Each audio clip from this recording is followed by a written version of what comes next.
What up, peeps? It's your boy Ed the Dread coming to you live and direct at the dawn's early light to talk about the Star-Spangled Banner.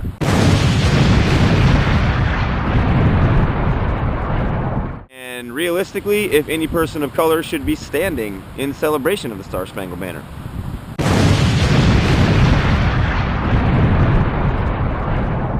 It's been in the news, the social news, quite a lot recently about the NFL players who, aren't standing out there for the Star-Spangled Banner. I believe it started off with a dude named Colin Kaepernick. Homeboy decided he didn't want to stand up, and people got pissed. Although we live in a free country where it's your right to choose if you want to stand up or not. I've stood for the Star-Spangled Banner too many times to even think about. Playing professional soccer, playing high school soccer, playing college soccer. It was played before every game, so I've heard it a billion times. But not until recently had I actually read the poem from which it was derived. And the poem is called The Defense of Fort McHenry. It was written by Francis Scott Key in 1814. It was like during the Battle of 1812. Fort McHenry was being blasted upon by the British forces. The next day waking up, Francis Scott Key saw the flag out there by the dawn's early light and was inspired to write a poem about it. So our national anthem, the Star-Spangled Banner, is actually just the first verse of 4 of the poem that Francis Scott Key wrote. So I'm going to read you the poem right now, and then we'll talk about it immediately after. Oh, say can you see by the dawn's early light what so proudly we hailed at the twilight's last gleaming, whose broad stripes and bright stars through the perilous fight, oh, the ramparts we watched were so gallantly streaming. And the rockets' red glare, the bombs bursting in air. I don't even know. Gave proof through the night that the flag was still there. Oh, say does that Star-Spangled Banner yet wave over the land of the free and the home of the brave.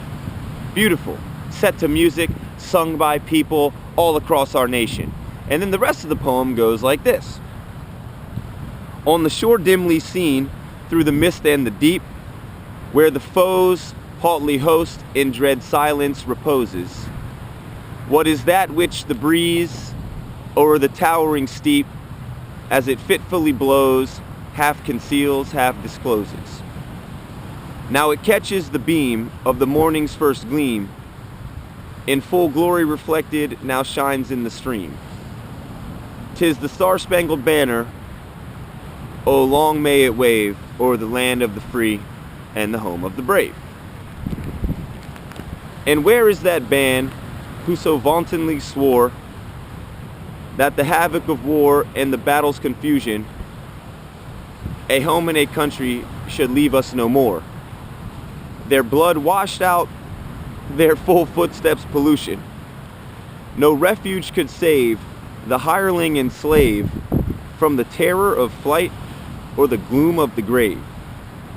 And the Star-Spangled Banner in triumph doth wave o'er the land of the free and the home of the brave. Oh, thus be it ever, when free men shall stand between their loved homes and war's desolation. Blessed with victory and peace, may the heaven-rescued land praise the power that hath made and preserved us as a nation.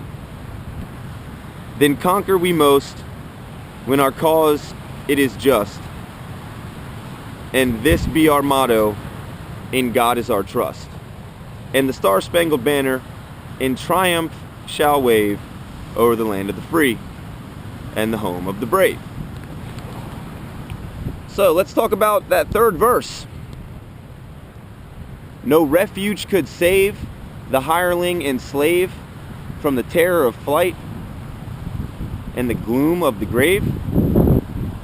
Well, Francis Scott Key was talking about the Corp of Colonial Marines. And they were escaped American slaves that joined forces with the British Army to fight back against the people that had enslaved them. All right? So, I mean, it's paradox right there.